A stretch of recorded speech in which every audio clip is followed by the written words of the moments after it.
Let's mic देश का मिजाज साउथ। लेट्स माइक देश का मिजाज और खबरें दक्षिण भारत से। अन्ना डीएमके महासचिव एके पलानी स्वामी ने डीएमके सरकार पर डीजीपी नियुक्ति में नियम तोड़ने का आरोप लगाया है। तिरुचिरापल्ली के तिरुवरुम्बुर में अपने चुनाव अभियान तमिलनाडु पुनर्जनन के तहत रोड शो में उन्होंने कहा कि मौजूदा डीजीपी शंकर जिवाल इस महीने रिटायर हो रहे हैं, लेकिन सरकार ने योग्य अधिकारियों की सूची केंद्रीय लोक सेवा आयोग को नहीं भेजी है।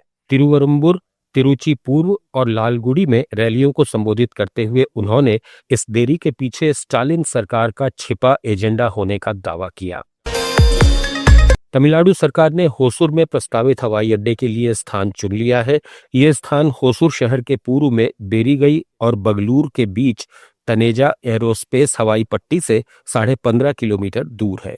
सरकार अगले 2 हफ्ते में नागरिक उड्डयन मंत्रालय से स्थान मंजूरी के लिए आवेदन करेगी। कर्नाटक के शिवमोगा में बीजेपी की शहर इकाई ने धर्मस्थला की छवि खराब करने की साजिश का आरोप लगाते हुए मार्च निकाला।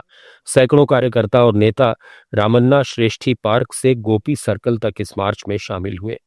इन्होंने कर्नाटक सरकार, कांग्रेस पार्टी और धर्मस्थला में कथित सामूहिक दफन की जांच की मांग करने वालों के खिलाफ नारेबाजी की। बीजेपी ने इसे धर्मस्थला के सम्मान पर हमला बताया और सख्त कार्रवाई की मांग की। कर्नाटक के उप मुख्यमंत्री डीके शिवकुमार ने बेंगलुरु में मीडिया से बातचीत में स्पष्ट किया कि वे जन्मजात कांग्रेसी हैं और कांग्रेसी ही मरेंगे। गौरतलब है कि चिन्नास्वामी स्टेडियम में भगदड़ पर चर्चा के दौरान विधानसभा में उन्होंने आरएसएस का गीत नमस्ते सदा वत्सले मातृभूमे गाया था। इससे सियासत गर्मा गई थी और तरह तरह के कयास लगाए जाने लगे थे।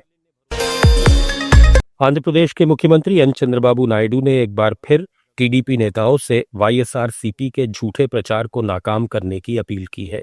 विजयवाड़ा में संसदीय पार्टी समितियों के गठन पर हुई बैठक को संबोधित करते हुए नायडू ने कहा कि वाईएसआरसीपी अमरावती में बाढ़ और प्रकाशम बैराज के गेट ढहने की झूठी अफवाह फैला रही है।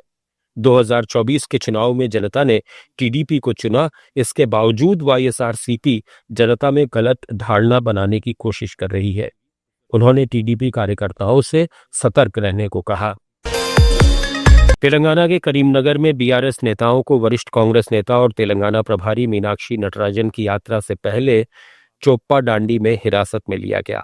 पुलिस ने कई विपक्षी नेताओं को हिरासत में लेकर रामदुगु थाने में रखा। बीआरएस नेताओं ने कांग्रेस सरकार पर विपक्ष की आवाज दबाने का आरोप लगाते हुए कहा कि ये गिरफ्तारियां अवैध हैं। पूर्व मार्केट कमेटी अध्यक्ष मामिडी तिरुपति, पुदुरु मल्लेशम सहित कई नेता हिरासत में हैं। उन्होंने दावा किया कि किसान और स्थानीय लोग यात्रा का विरोध करने को तैयार हैं। केरल बीजेपी अध्यक्ष राजीव चंद्रशेखर ने केरल के मुख्यमंत्री पिनराई विजयन और तमिलनाडु के मुख्यमंत्री एमके स्टालिन पर हिंदू धर्म का अपमान करने का आरोप लगाया है। एक्स पर पोस्ट में उन्होंने चेताया कि 10 सितंबर को सबरीमाला के पंपा में होने वाले ग्लोबल अयप्पा संगमम में दोनों नेता बिना हिंदुओं से माफी मांगे शामिल नहीं हो। चंद्रशेखर ने इसे अवसरवादी राजनीति बताया और केरल और तमिलनाडु में बीजेपी कार्यकर्ताओं और हिंदुओं की ताकत को नजरअंदाज नहीं करने की चेतावनी दी। केरल में हवाई अड्डों की यात्री संतुष्टि रैंकिंग में कोचीन और कन्नूर सबसे ऊपर रहे हैं। वहीं तिरुवनंतपुरम अंतर्राष्ट्रीय हवाई अड्डा, जिसे पीपीपी मॉडल पर चलाया जाता है, और एएआई संचालित कालीकट अंतर्राष्ट्रीय हवाई अड्डा दोनों को 4.82 अंक मिले हैं, जो सुधार की जरूरत दिखाते हैं। एयरपोर्ट काउंसिल इंटरनेशनल के सर्वे के अनुसार यात्री अनुभव और सुविधाओं के मामले में ये दोनों हवाई अड्डे पीछे रह गए हैं, जबकि कोचीन और कन्नूर ने बेहतर प्रदर्शन किया है।